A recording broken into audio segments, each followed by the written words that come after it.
I'm sorry for the urgent call. I need to contact my husband immediately. Well, he's been on paid leave since 4 days ago, hasn't he? At the time when my daughter was rushed to the ER due to a traffic accident, my husband Fred was on a business trip. I tried calling his cell, but there was no connection. Having no other choice, I phoned his company and was told by his boss an unexpected fact. I was left speechless for a while. What the hell is going on? Wasn't he on a week-long business trip? After that, I came to know about Fred's other side from an unexpected source and swore revenge on him. Thank you for today. Stacy, say goodbye to your teacher. Goodbye, teacher. A usual scene after preschool. Stacy, what did you do with your friends today? Origami. I made a doggy. Stacy, who just turned 5, was a weak child since birth. I used to be an instructor at a gym, but Fred's late night routine and me leaving my job to become a full-time homemaker changed that. Though Stacy has become much healthier now, Fred's busy schedule hasn't changed, with many long business trips making him often absent. Still, on his days off, he helps with housework and plays with Stacy. Fred is working hard for us. I have to protect Stacy. Mommy, look! There are flowers blooming! Stacy spotted a red flower blooming by the roadside, let go of my hand, and walked ahead. Mommy, look! Here! Watch out! What flew into my sight was a car rushing towards Stacy at a terrifying speed. At the same time, the air was torn apart by the sound of brakes. Stacy! For a moment, I didn't understand what happened. No, I might just not have wanted to understand. Stacy! Stacy! Call an ambulance! While holding her limp, small body, I somehow managed to take out my smartphone, but my hands were trembling so much that I couldn't dial. While I was doing that, a passerby who noticed the accident helped me. Without knowing how much time had passed, Stacy and I were transported by the ambulance that arrived. At the hospital, Stacy was taken to the treatment room. I was told to wait in the lobby, but I couldn't sit quietly, and as I was pacing near the entrance, I made a call. Of course, the person I was trying to reach was Fred, who had been on a business trip since 4 days ago. But I couldn't get through. Why isn't he picking up? I yelled in frustration, but feeling the gazes of people around, I hurriedly closed my mouth. I took a few deep breaths. Calm down, it's not the first time I couldn't reach him during his business trips. I was calling Fred's personal cell. I had thought it was understandable that he couldn't answer it during work, but now I regretted not asking for his work contact number. That's it. I'll contact Fred's company. Then they can reach out to Fred. If it's his work cell, Fred should answer immediately. With that thought, I immediately called Fred's company and explained the situation, and Fred's boss promptly answered. I'm sorry for the sudden call. I need to get in touch with my husband urgently. He's been on paid leave for a week starting from 4 days ago, hasn't he? Wait, what? Paid leave? A week? Hello, Mrs.? Are you okay? Yes, thank you. Excuse me. I ended the call in a daze. My husband Fred had indeed said that he was going on a business trip, yet the company claims that he's taking time off. Then where in the world is Fred? My mind was whirling with a variety of things, but I couldn't manage to organize my thoughts. Just then, Sally, are you okay? When I turned around at the sound of my name, I could see my friend Carol running toward me. Carol is a mom I met at the preschool that Stacy attends. From the time we met, we got along strangely well, and now we're as close as we've been friends since our student days. I heard about the accident at preschool. How's Stacy? She's undergoing treatment now. I was trying to get in touch with Fred. Oh, right. Is Fred coming over here? That's the thing. Mrs. Johnson, are you over here? When I was called again and turned around, this time it was a nurse rushing over to me. I felt a chill run down my spine. As I looked at the nurse in desperation, she smiled at me. Stacy's treatment is over. She's going to be fine now. Really? When I went to the hospital room, Stacy was on the bed, breathing steadily in her sleep. I was told by the doctor that she's now sleeping due to the medication, but she'll wake up soon. And I kept saying thank you over and over. Before I knew it, it was dark outside, and only the sleeping Stacy, Carol, and I were left in the quiet hospital room. Carol, thank you so much for coming. No need to thank me. More importantly, when is Fred supposed to be here? Carol, I have a favor to ask. What's the matter? You're so serious. Actually, I can't get in touch with Fred. He told me he was on a business trip, but it seems like he was lying. I don't know where he is now, so I want you to find him for me. I can't leave Stacy's side. Understood. I'll take care of it. Don't worry, leave it to me. Thank you, Carol. Of course, I'll make sure to thank you properly. Carol's firm and cheerful words were a huge relief, and I was finally able to smile a little. I was able to get in touch with Fred 3 days after the accident. Here's a souvenir from the business trip. My husband, still in his suit, nonchalantly offered me some sweets. During that time, of course, I had been trying to contact Fred constantly, but his phone was always unavailable. By the time Fred returned, Stacy had already been discharged and we were back home. I watched Fred, who was pretending to be busy with statements like, "The business trip was tough," and "I was super busy," with cold feelings. Why didn't you answer your phone or emails? I was trying to reach you the whole time. "That's because I was super busy." But you could have at least replied. I texted you that Stacy had been in an accident. "I forgot to check my personal phone. I'm really sorry. Sally, you must be tired from taking care of Stacy.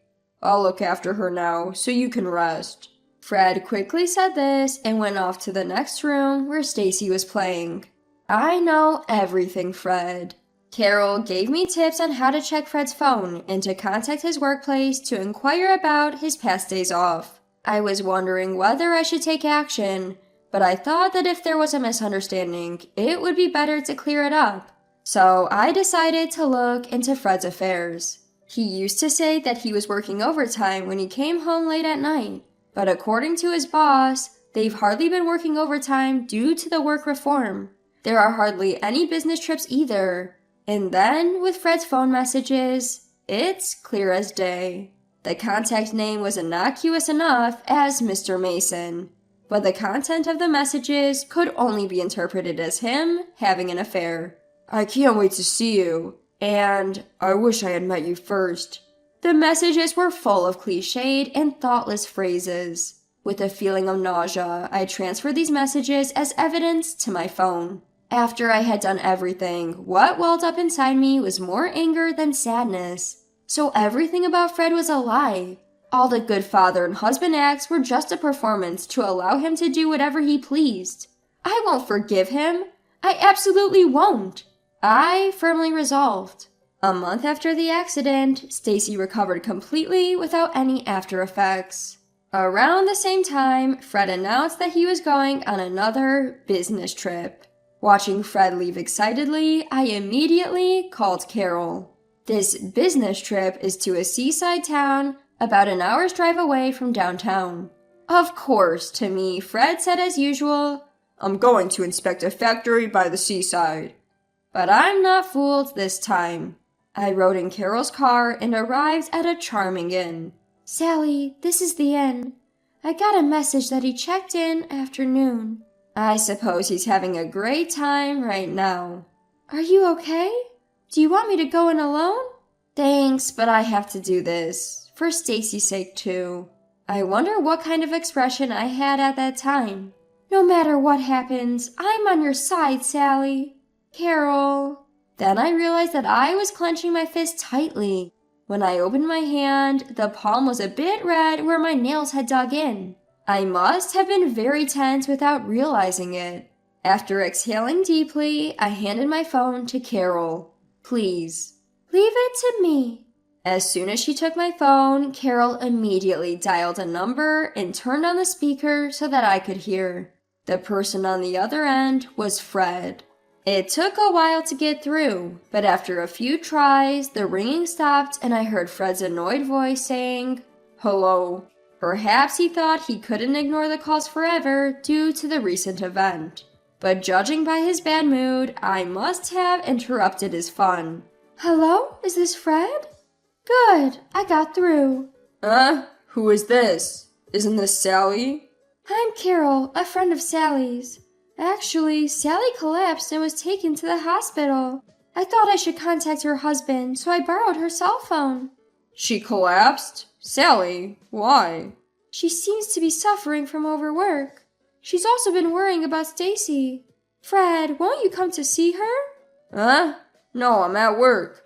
Overwork? That doesn't mean her life is in danger, right? Well, about that. And you'll be there with her, right? I've heard about you from Sally. You're close, aren't you? If so, she'll probably feel more comfortable than with me around. Please take care of her. I'm really busy right now. Fred ended the call abruptly. I stared at my phone for a while, then nodded vigorously when Carol asked me, "Are you okay?" "Carol, can we continue as planned?" Of course. Carol and I got out of the car and headed to the inn. What? Why are you here, Sally? Fred was hastily wrapping himself in a bathrobe, as was his mistress. We barged into the room where Fred was having a secret meeting. You were supposed to have collapsed. I was so irritated that it made me feel better. So, do you have anything to say about this situation? Well, Anna here is a business associate. Don't bring my name into this! Oh, so you discuss work in bed? Well, it's a kind of special job. Listening to Fred stutter and babble nonsensically, I could only sigh. I was feeling more hollow than sad or angry. You should just honestly admit that you've been having an affair. It's pathetic to keep denying it at this point. The one who regained her composure faster than Fred was the other woman. The woman Fred had called Anna. By the way, ladies, why are you barging into other people's rooms? Isn't that invasion of privacy? Yeah, just because you're family doesn't mean you can barge into a room where people are staying. What's wrong with this inn? That's right, I'm calling the police. I'll sue the inn. We were fully aware of that. That's why we made sure to prepare thoroughly. If you want to go ahead and do that, be my guest. But it won't do you any good. What? How do you think we knew you were staying here? We set it up that way. What did you say? Didn't you use a discount coupon to stay here? I secretly put that in your bag. Wait, wasn't that coupon put there by Anna? I don't know anything about it. Wait, you chose this inn because there was a coupon? You cheapskate. Fred is known to be rather tight with money. I knew if I put a coupon in there, he would definitely use it. And furthermore, this inn is run by a friend of Carol's. We've explained everything to the innkeepers, and it's actually me who rented this room. What? In fact, I had rented this room in advance under my name. We had asked the inn to cooperate and told them to give the key to Fred when he arrived. It's my room, so I can do whatever I want, right? In fact, you guys are the ones trespassing. Don't mess with me. Who the heck are you in the first place? Anna blurted out, nearly lunging at Carol with fury. To onlookers, she displayed a rather forceful demeanor. However, Carol, unruffled, flashed a casual smile. Her profession has likely accustomed her to such scenarios. I'm a detective. A detective? You didn't happen to investigate my affair, did you? Well, who knows? Are you enjoying cornering people? I didn't know you were such a cruel person. If you had expressed concern about me on the phone earlier, I thought maybe there was still a chance we could make things right. His face turned pale, and he fell silent while I stared at him, now seeming like a stranger to me. I thought there might be a chance for us to make things right for Stacy's sake, but it seems impossible. Please, let's get a divorce. Divorce? Wait. I don't intend to agree to a divorce. What you think doesn't matter. By the way, we have gathered plenty of evidence of your affair, So no matter how you struggle, I'm sure you'll be at a disadvantage. Anna won't abandon me, right? Oh, right. This is a little bonus information for you. She's seeing someone else. What? Shut up! Don't say unnecessary things, stupid detective lady. Anna, you're joking, right? You always said you were devoted to me. Ugh, so annoying. What's with being devoted? You cheat, but it's unacceptable for the other person? Give me a break. No, Sally, I'm sorry, I won't do it again. Please, just not a divorce. I'll have my lawyer communicate about everything from here on out. Hopefully, we never meet again. Goodbye. I guess I should go home too. Sally, Anna, please, wait. Don't leave me alone. As I heard Fred's pitiful cries behind me, Carol and I left the motel. 1 month later, Fred agreed to the divorce.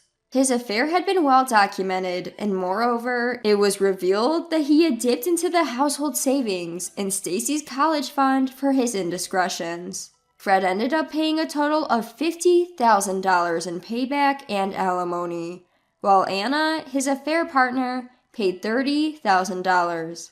This ensured I would not have to worry about living expenses for the time being. As for Fred, his indiscretions were exposed to his workplace when I called his office about Stacy's accident. As a result, Fred lost his job after becoming the target of derision from his coworkers.